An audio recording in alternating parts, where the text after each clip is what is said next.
So good morning to all of you. So today's lecture is on synapse, the second lecture of nervous system. In the first lecture, we have seen what are the classification of the nervous system, what are the functions of the nervous system. That means classification are central and peripheral. Central nervous system further divided into brain and spinal cord. Peripheral nervous system further divided into somatic and autonomic nervous system. Autonomic we have sympathetic and parasympathetic. Somatic we have cranial and spinal nerve. Okay. And functions at the spinal cord level, we have seen the localized motor responses like taste reflexes, walking movements, withdrawal reflex, supporting legs against gravity. Okay. At the subcortical level, that means midbrain, pons, medulla. The functions are subconscious control of blood pressure and respiration. Because the respiratory centers and the vasomotor centers which regulate the blood pressure, these centers are present in the medulla and the pons. Maintenance of equilibrium mainly done by the cerebellum and some part by reticular substances or reticular nuclei present in the midbrain, pons, and medulla. Feeding reflexes function is done by the pons, medulla, and amygdala. Emotional like anger, excitement, these are the functions done by the hypothalamus, limbic cortex, hippocampus, and amygdala. Higher functions, that is a wakefulness, storehouse of memory, thought, generation, and integration. This is done in the cortex, that is mainly frontal lobe and parietal lobe cortex. Okay, cortical control. So these are the functions of the central nervous system. Now, today's lecture is on synapse. Under this heading, we are going to cover the structure of synapse, types of synapse, electrical events at the synapse, in inhibition of the synapse, excitation of the synapse, that is EPSP, excitation postsynaptic potential, and inhibitory postsynaptic potential, and properties of the synapse. Okay, so you may have a question that like definition of the synapse, or you may have types of synapse, or you may have a EPSP and IPSP, excitatory postsynaptic potential and inhibitory postsynaptic potential. You may have a question on the synaptic transmission, that is electrical events at the synapse, or you may have a long answer question on the properties of the synapse. As you know that the basic and functional unit of the nervous system is neuron. In the last lecture, we have also covered the types of neuron. This is one of the multipolar neuron having multiple dendrites and single axon, cell body, axon, and dendrites. So what is synapse? It is nothing but the junction between the two neuronal cells where the axon of one neuron connects with the axon, soma, or dendrites of another neuron. That is called as synapse. The scientist Sherrington coined the term synapse. Generally, the one neuron form the 2000 synapses. So this is one example of synapse. This is one neuron, and this is a different neurons, dendrites of different neurons. So axon of one neuron synapse with the dendrites of another neuron, that is called as exodendritic synapse. Okay, this is the most common example or most common synapse present in our human nervous system. So what are the classification? First classification, that is called as anatomical classification, depending on connection of the neurons, different neurons. First is exosomatic, the axon of one neuron to the cell body or soma of another neuron, that is called as exosomatic. Exodendritic, axon of one neuron to the dendrites of another neuron, that is called as exodendritic. Axon of one neuron to the axon of another neuron, that is called as exoaxonic. While last one is dendrodendritic, dendron of one neuron to the dendrite on another neuron. Okay, this is a classification of synapse. Again, diagrammatical explanation of the synapse, types of anatomical classification of synapse. Axon to dendrites, exodendritic, which is the most common in our human nervous system. Exosomatic, axon of or cell body, then exoaxonic. Okay, two axons. So based on nature of transmission, you have chemical synapse via neurotransmitters, electrical synapse, and last one is conjoined synapse. Okay, so these are the classification based on nature of transmission. Third one is depending on number of neurons involved. We have 1-to-1, that is one neuron and one neuron, that is neuromuscular junction. Then we have many neuron to the one neuron in the central nervous system.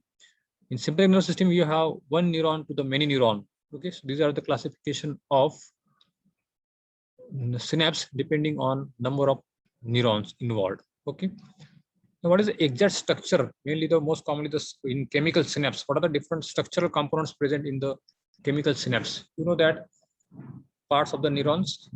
So this is a presynaptic neuron. This is a postsynaptic neuron, and presynaptic terminal, that is called as also called as synaptic button, postsynaptic membrane, and in between them you have one space that is called as synaptic cleft.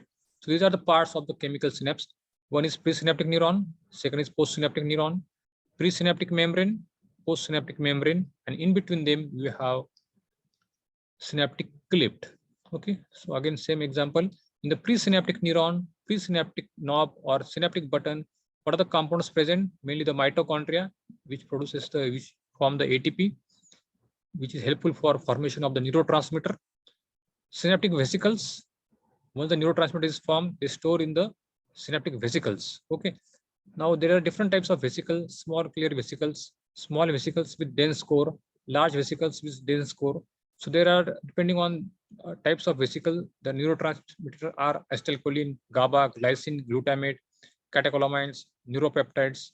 These are the different neurotransmitters which release at the presynaptic neuron.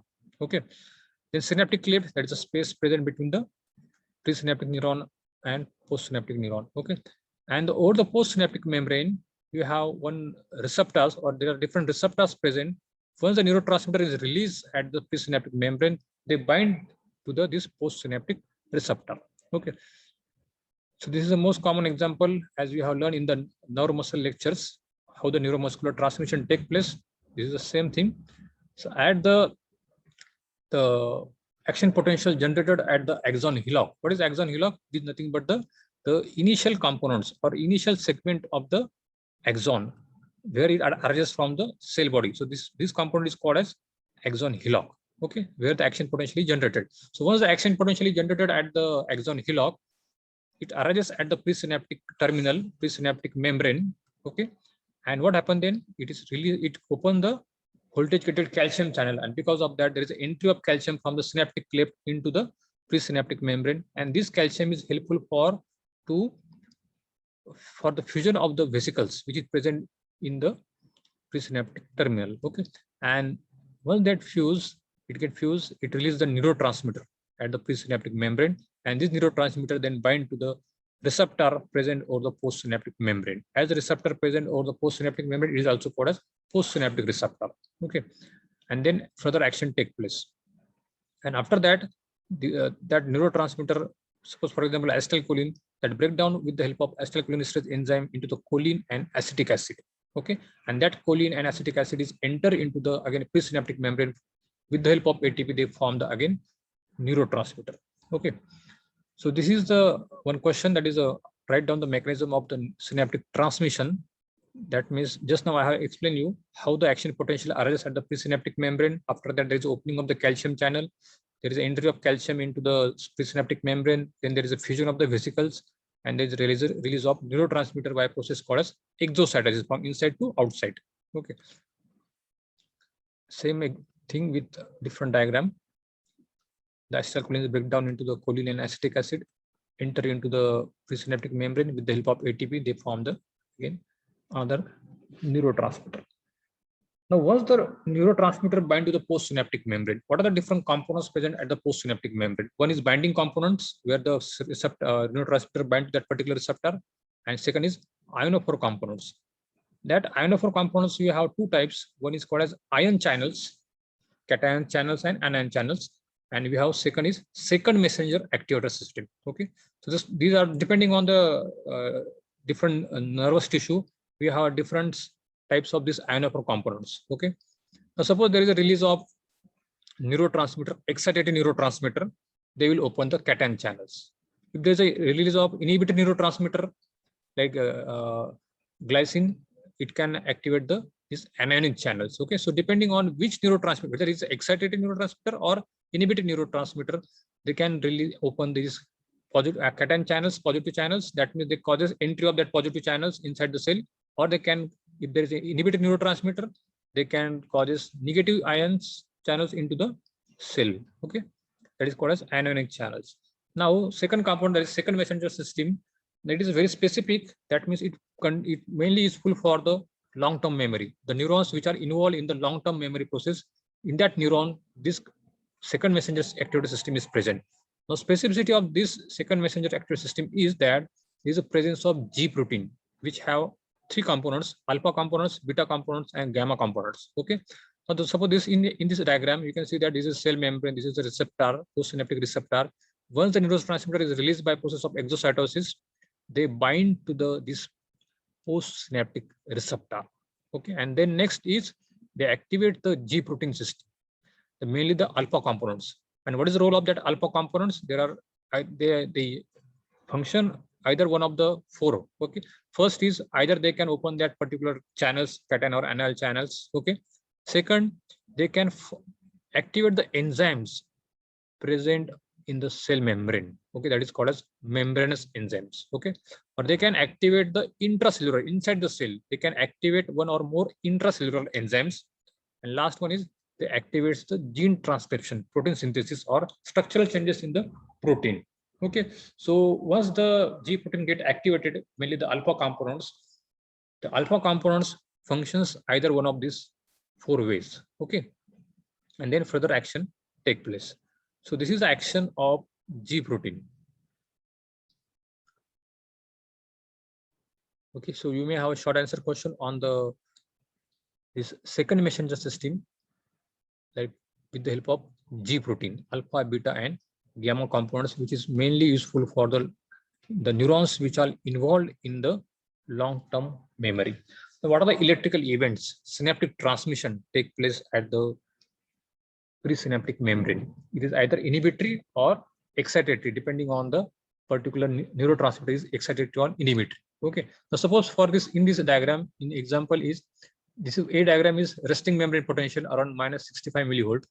Now, when there is a release of excitatory neurotransmitter, that means it causes the whatever the negative membrane potential at the resting level, that resting membrane potential bring towards the positivity, like for example -65 to -55, -45, -35, so up to 0, 10, plus 10, plus 20, like that.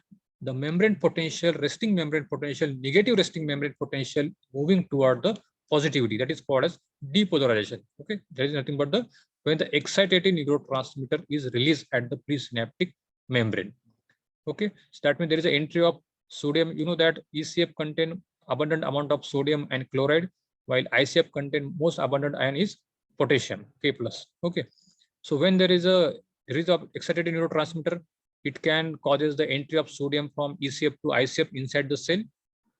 Okay, so which is helpful for moving the resting membrane potential toward the positivity, that is called as EPSP, excitatory postsynaptic potential, because of membrane potential, negative membrane potential moving toward the positivity, that is called as excitatory postsynaptic potential. Now, what are the different types of EPSP, excitatory postsynaptic potential? Now, in the diagram 1A, this is a one presynaptic membrane or presynaptic fiber axon. This is one neuron having dendrites. So once we stimulate this presynaptic membrane or presynaptic axon, there is a generation of EPSP, excitatory postsynaptic potential. Single stimulus, single response. Now here, we stimulate the presynaptic membrane, multiple presynaptic. Now here in this diagram, you stimulate the 3 presynaptic membrane at a one time, single time. Okay, so at that time, you can see the again post EPSP, that is excitatory postsynaptic potential. What is the difference between this one diagram and B diagram? Here, the height of action potential is large. Why? Because we stimulate multiple presynaptic membrane at the same time. Okay, and that is called as spatial summation. Okay, this is called as spatial summation. That means the action potential add up because of we stimulate multiple presynaptic membrane. Now here in the last diagram, we stimulate the single fiber, presynaptic fiber, but at a repeated manner, single stimulus, second stimulus, third stimulus. So you can get a response like this. That is called as temporal summation. Temporal summation. So you can have you have a difference between the EPSP and IPSP, or you can have a what is temporal in Viva, what is temporal summation and spatial summation. Spatial means multiple axon or multiple presynaptic membrane at the same time. Okay, while temporal means same presynaptic membrane with consecutive, with repeated manner, we have to stimulate that presynaptic membrane, and you can get this kind of response. Temporal summation and special type of summation. Now, what about if there is a release of inhibitory neurotransmitter? That means there is an increased negativity inside the cell body, soma. Okay, so that means whatever the minus 65 millivolt resting membrane potential is there, that can reach to the minus 70, minus 80, minus 90. Okay, that is called as hyperpolarization. So when there is an entry of chloride ions, you know that the ECF contains sodium and chloride in abundant amount, or there can be an exit of potassium from ICF cell body to the ECF outside. So both the mechanism which lead to the increase in the negativity of the inside the cell, that is called as inhibitory. Okay, that is called as inhibitory postsynaptic potential. So what is the ionic basis of this IPSP, inhibitory postsynaptic potential? One is opening of the chloride channels so that there is a entry of the chloride from ECF to ICF, that means inside the cell. Second, either there is an opening of potassium channels so that there is an exit of potassium from cell body to the ECF. Here you can see that chloride entry and potassium exit. That means both the mechanisms which lead to the increase in the negativity inside the cell. Third is either there is a closure of sodium and calcium, so that there is no entry of sodium and calcium from the ECF to ICF. So there is a increase in the negativity inside the cell. So this is the three ionic mechanisms for generation of inhibitory post-synaptic potential. Okay, so you may have a short answer question on difference between the IPSP and EPSP. Excitatory postsynaptic potential and inhibitory postsynaptic potential. It is both the potentials are local graded potential. EPSP is depolarizing while IPSP is hyperpolarizing. Depolarizing means nothing but the towards the positive. When resting negative membrane potential reaches moving towards from negative to the positivity, while hyperpolarizing is moving more negativity towards the more negativity. That is called hyperpolarizing. Can be a summated, that means can be a spatial type of summation or temporal type of summation. You know what is spatial and temporal summation. Spatial means we have to stimulate multiple neurons, multiple presynaptic membrane neuron at the same time. That is called a spatial type of summation. While temporal summation is single presynaptic neuron you are going to stimulate in repeated manner. Okay, that is called as temporal summation. EPSP, as you know, that the final endpoint is excitation, while here IPSP is inhibition. What is ionic basis? Increase in the sodium influx or calcium influx or decrease in the potassium efflux. This is a cause of EPSP. That means the mechanisms which lead to the increase in the positivity inside the cell. Okay, while here the mechanisms which increase the negativity inside the cell. So what are the mechanisms? Increase in the chloride channels, that is chloride ions inside the cell, that is called as chloride influx, or there is can be a potassium efflux inside to outside. So I can see with diagram how the EPSP generated with the different stimulus. Again, same thing. When the 4 synapses are firing, 8 synapses are firing at the how the action potential is generated. So more the firing level, more will be the largest will be the height of the action potential will be more. Okay, so this is the EPSP. So this is about the today's lecture. So the main questions are define synapse, types of synapse, synaptic transmission, and EPSP and IPSP. So there are some MCQs. Action potential develops in a neuron. Which part of the neuron? There is one correction. Action potential is developed in which part of the neuron? You know what are the parts of the neuron? Dendrite, cell body, internode, initial segment of the neuron, and that is also called as axon hillock, and all of the above. So you have to take one of the answer. And IPSP, inhibitory postsynaptic potential, postsynaptic membrane usually not caused by, which is a not cause of IPSP. Increase the permeability chloride, increase the permeability to potassium ion, increase the permeability to sodium ions, and decrease the permeability to sodium ions. So you have to find out which ions, which mechanism is not helpful for in generation of negativity, in production of negativity inside the cell, which is helpful, which is the cause of IPSP, inhibitory postsynaptic potential. Okay, so you can find out this answer. Some questions, short answer questions. Define synapse and write a classification of synapse. That means 3 classification of the synapse. Draw and well-labeled diagram of exodendritic synapse. You have to draw the diagram and label it. Define EPSP and IPSP and write down the differentiating point between the EPSP and IPSP, excitatory postsynaptic potential and inhibitory postsynaptic potential. What are the stages of synaptic transmission? That is nothing but the once the action potential is generated at the axon hillock, and then next what happened about the that means release of entry of calcium, opening of the voltage-gated calcium channels, entry of calcium from ECF to presynaptic membrane, fusion of the synaptic vesicles, release of neurotransmitter from the synaptic vesicles by process called as exocytosis, and then binding of the neurotransmitter to the postsynaptic membrane, and then the activation of that particular postsynaptic membrane, that is called as synaptic transmission. Okay. So in the next lecture, we are going to cover the properties of the synapse. One-way conduction, synaptic delay, synaptic fatigue, synaptic inhibition, convergence and divergence, summation, occlusion, subliminal fringe, and synaptic plasticity.